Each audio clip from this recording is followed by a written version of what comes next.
Hello and a very warm welcome indeed to Quadriga, coming to you from the heart of Berlin. And this week our focus is on Russia, where the former KGB agent Vladimir Putin has just been re-elected to a fourth term in office.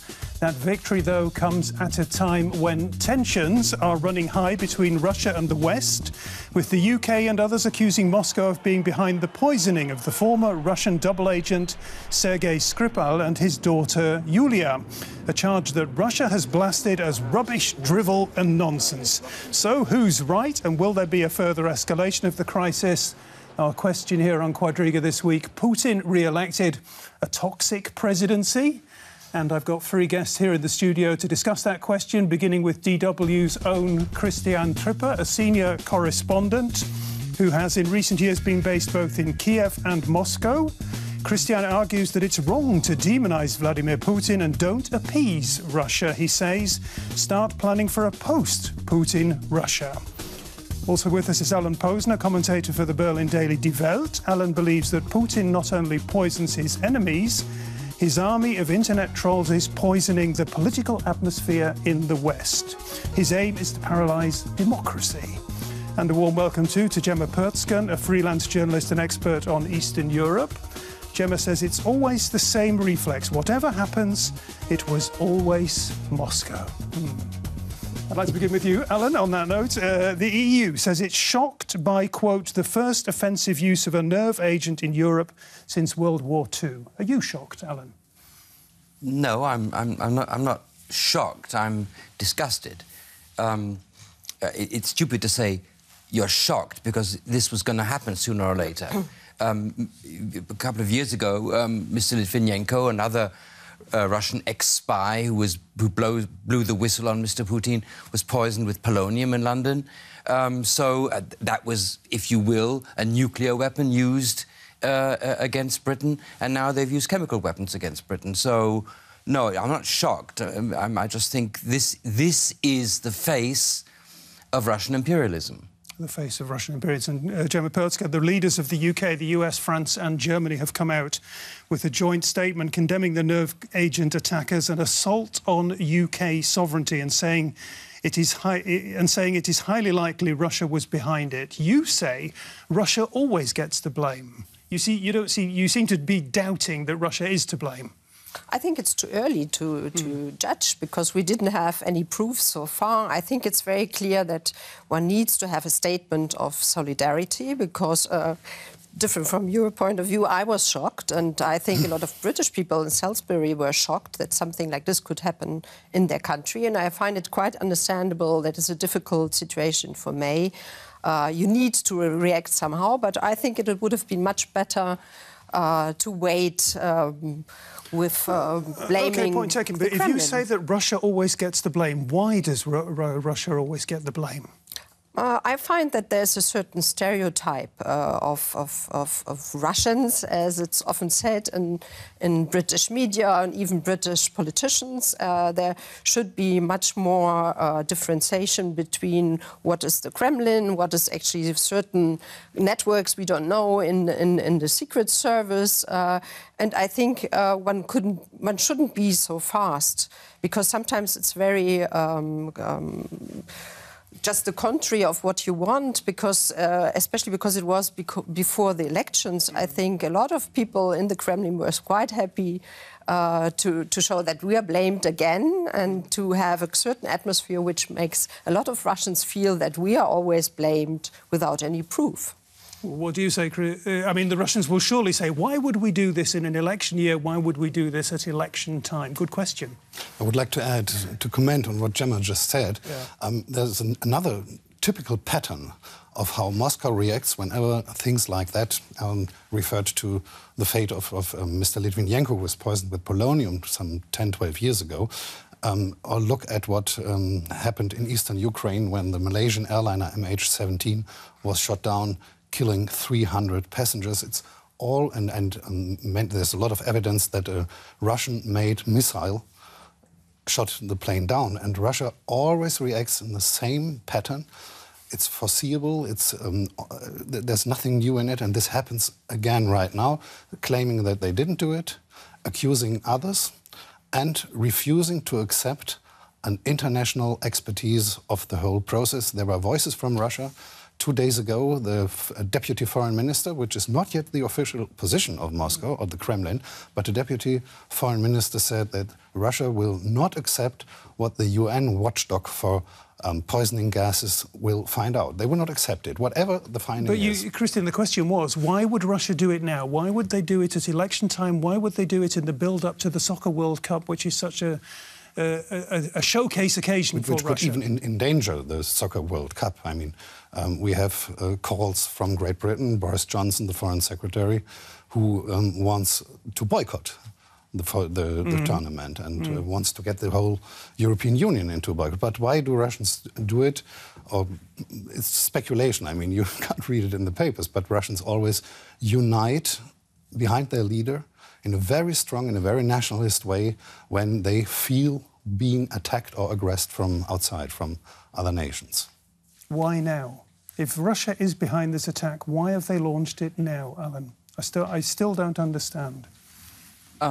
Well, you really ought to ask Mr. Putin that, ought you not?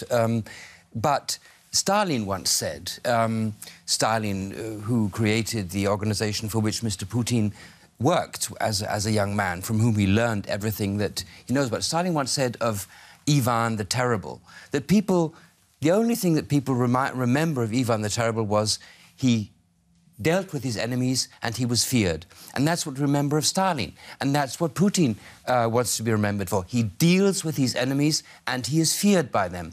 And why do it before the election? Because the reaction of the West was, of course, foreseeable, and he could use it.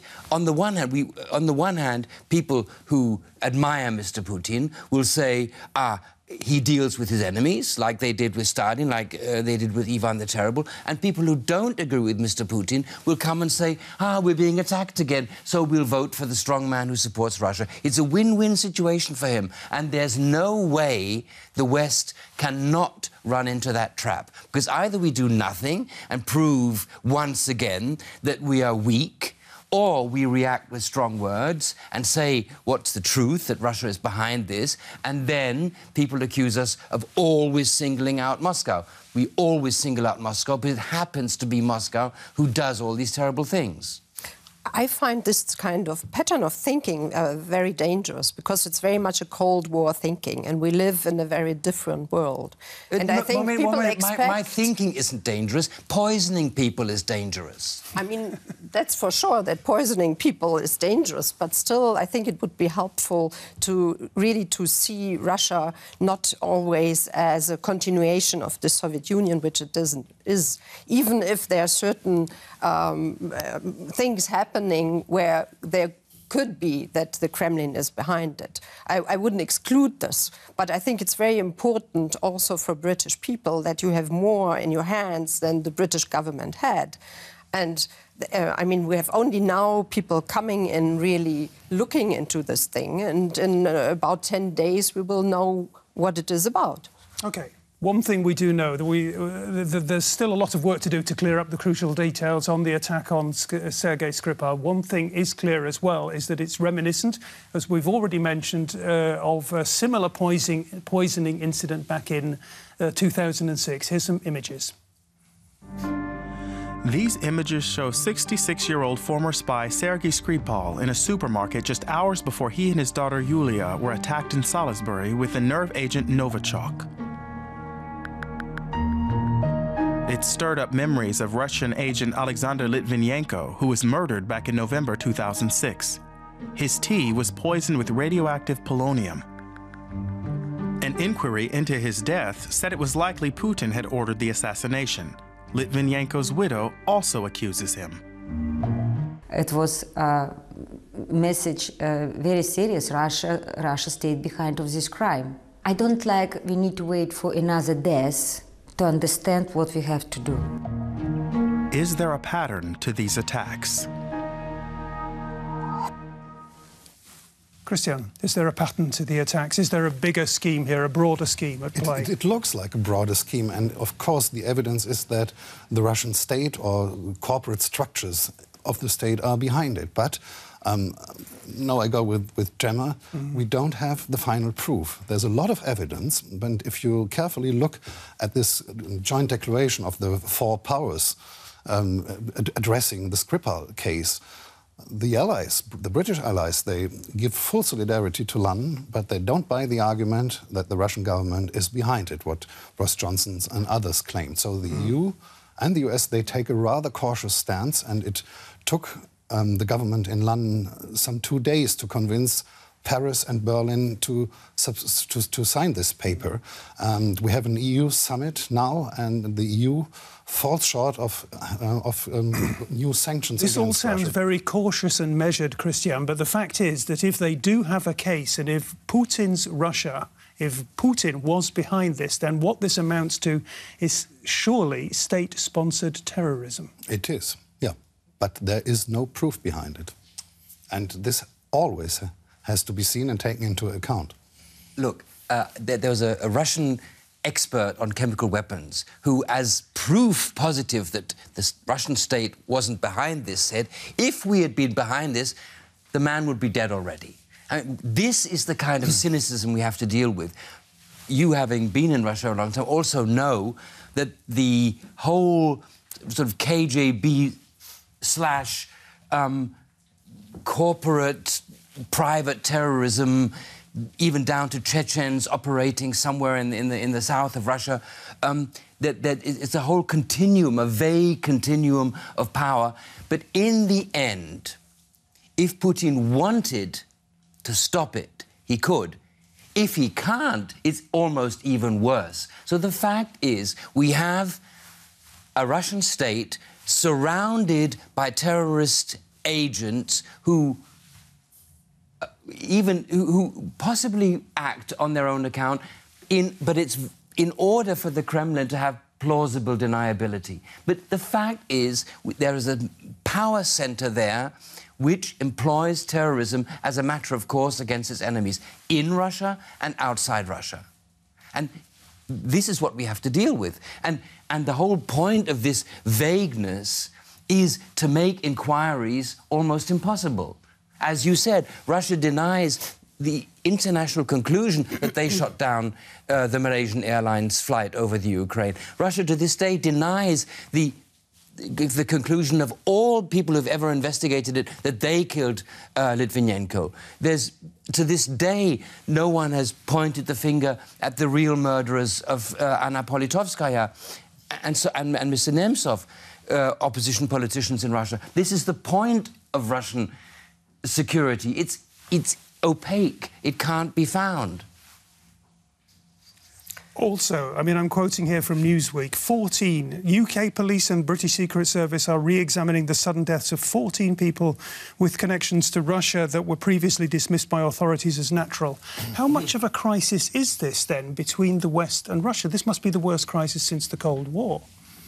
Gemma. I wouldn't agree. I mean, one thing, I have a problem with this kind of terms of the West. I don't know what this should be today, because I'm very much a person who thinks that the Cold War is over. I grew up in the Soviet Union as a German child in the times of the Soviet Union and of the Cold War, and I think it's very good to get rid of all these terms and this understanding and really see the world differently today. And I would very much oppose the picture Mr. Posner showed us about Russia today, because it's difficult for people like me who know Russia to argue, because, I mean, there's nothing to excuse. I mean, the authoritarian regime of Putin, there are very strong KGB structures, but still it's a country which needs our understanding in that way, that we need really to look into differentiate in what is going on there. And we don't really know who was behind this attack. Also the killing of Nemtsov, it's not clear. I don't think that it was in the interest of Putin on his birthday to get Nemtsov killed. And I mean, and we hear a lot of experts now about this chemical weapon, and there are a lot of interpretations. But I would really think we should wait for the facts, and if it's the way Mr. Posner said, then we need to react. But one minute, Christian. Let's just because we've mentioned the Boris Nemtsov killing. Our DW colleague Zhana Nemtsova, the daughter of Boris Nemtsov, actually spoke to the British Foreign Minister Boris Johnson about the Skripal attack. Let's listen now to what he had to say, Boris Johnson, and then a comment from Vladimir Putin, and then we will come to you, Christian. I promise. After Putin. You also have to consider that Sergei Skripal, the guy that they attempted to assassinate, is somebody who's been identified as a target for liquidation, and that Vladimir Putin has himself said that traitors, i.e. defectors such as Mr. Skripal, should be poisoned. So it's a Russian-only nerve agent. We destroyed our chemical weapons under the supervision of an international watchdog. We were the first to do it.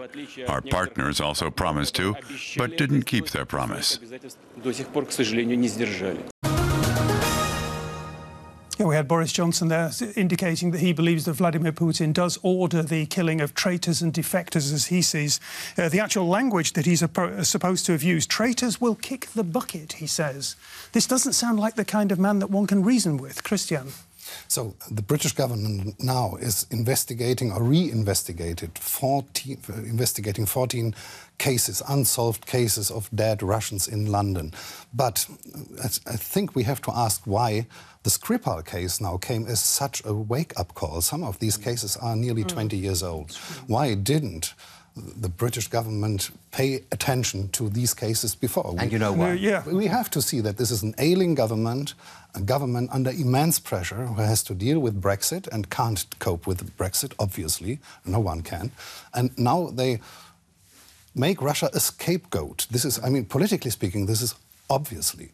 No, the opposite is true. No, the opposite is true. I'm sorry, Christian. The point is, these cases were not identified, not investigated fully beforehand, because Russian dirty money is so important in London. Yeah, I mean, go through places like Knightsbridge, Chelsea, and so on.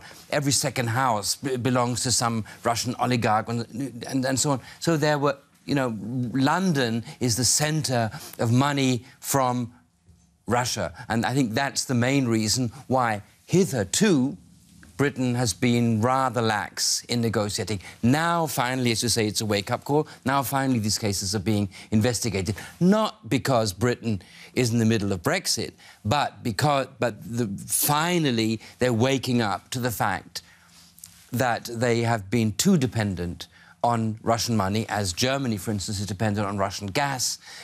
We've all been much too negligent with regards to this imperialist power. But do you really expect the British government to address this question of dirty, of laundered Russian money, and to cut back some of it? Well, I think this might finally happen now, yes. And also there is still the question, how do you deal with Russia now?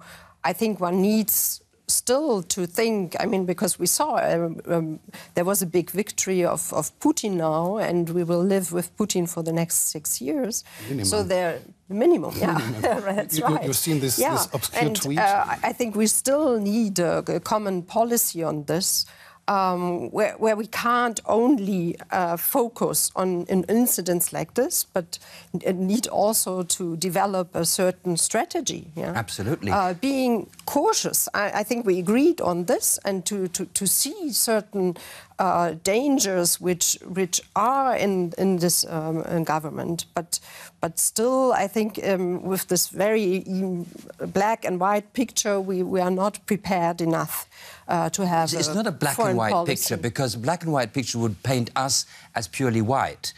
But it is a black picture when it comes to Putin's imperialism. And but Putin is not the whole of Russia, and even not a whole policy sphere. You just said he had an enormous victory, was 70%. I mean, it's like, it's not quite Soviet, style. That would have been 99.99%. But it's huge, and it's huge because he didn't have any real opposition. Sure. No, we agree on this. I mean, okay. It was... Yeah. OK, so... what I'm saying is this is an authoritarian government which, for at least 10 years, has been constantly aggressive against the West. And think of Georgia, think of the Ukraine, think of Syria, and think of these attacks and that. Think of the fact that Russia supports every right-wing extremist party in Europe. The FPÖ, the Freedom Party in Austria, which is now in government, controls the defense and foreign ministry, is a client of Moscow. Jobbik, a fascist party in Russia, is a client of Moscow. The new fascist party in Italy is a client of Moscow. The Front National in France is a client of Moscow's. And the AfD in Germany, the right-wing party, has excellent relationships with Moscow. Now, come on. How much more has to happen before we say, we may not be white, but they're definitely black? So the question is how long we have to deal and to live with Mr. Putin.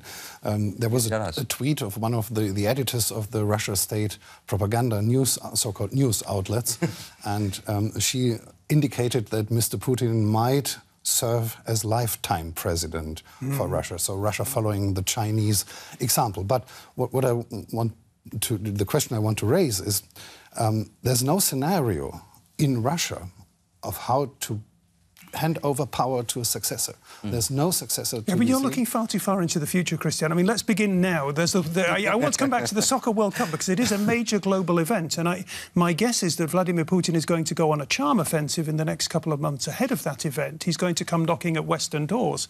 How should the West, Gemma's not happy with the term in itself, but how should the West, if we want to use that term, respond?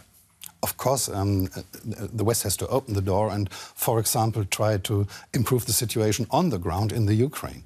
This is, I think, the only way, and get a bit further in this completely stalled peace process there. And there's a window of opportunity in international politics right now because Mr. Putin wants this tournament. He wants to be the host of many nations and the poisoned former spy becomes a footnote of history. No, not a footnote of history, but in realpolitik, what else shall Western leaders do than now trying to grasp that chance, if it's there, and start seriously renegotiating what is on the table between Russia and us? Is that realistic? I think that's realistic, and I think we shouldn't play in his cards, because that's what we do with a position like Mr. Posner has. And also, if we look at the British-Russian relations now, we have 23 diplomats sent out there, and I was very sad to hear that the British Council will be closed, which is an important institution for a lot of people in the civil society in Russia. And also the football match will be a unique opportunity of people to meet, to travel to Russia, to see that it's very different from the stereotypes Mr. Posner is presenting tonight. Mr. Posner is getting very impatient as well. Sure. Yeah, I mean, people travel to Russia, they won't see the real Russia, just as they didn't when they came to 1936 to the Olympic Games in Berlin. And if necessary, everything will be spruced up and you won't see the secret police, of course, and so on. Come on, the idea that by visiting each other you get to understand each other, the people's blah, blah, blah, blah. Look, Russia is an imperialist power and it's going to understand one thing only. You are comparing the 1936 Olympic Games and the way Hitler used and abused that sporting tournament. You're comparing it with the way that Vladimir Putin is promoting the Soccer World Cup that's coming up. Absolutely, and I'm not you're comparing... buying right into the Boris Johnson line on this. I'm not buying into any line, and I'm not comparing Putin with Mr. Hitler for several reasons, but what I'm saying is that sporting events are used for propaganda reasons. I'm giving one example which we know, sitting here in Berlin, where that happened in 1936. And we all know the Soccer World Organization, FIFA, is incredibly corrupt. There's lots of scandals. I mean, the tournament in Qatar is a scandal, and the tournament in Russia was a scandal. And I don't know who bought it, but it's time to buy out of that and say we're not going to reward authoritarian regimes or rich Arab sheikhs or whatever with tournaments like this. Once and for all, let's stop this. OK, we're running out of time. Christian, your comment in respect? Wrong way. I mean, there is some blah, blah, blah, and there is some mythology about how fruitful such an event can be for politics. But if you give up chances like that, I mean, what world would we live in? Many iron curtains separating nations from nations. What do you do with China? No more business with China anymore. I'm not talking about business. Let's... No, business in general. Be it culture, be it sports, be it the exchange of youth. No. Gemma, a final comment? Yeah, I think we can't paint the world in the colours we would like. We need to live with politicians we have, with countries we have, and this is really difficult. I mean, I think we agree on a lot of more things than we heard today, because I wouldn't like to portray even Putin or the government nicely, but I would like to have a realistic approach. OK, we're going to have to go out there. Gemma, Putin re-elected, a toxic presidency? That's been our question this week on Quadriga. Thanks very much for joining us. Bye-bye and tschüss.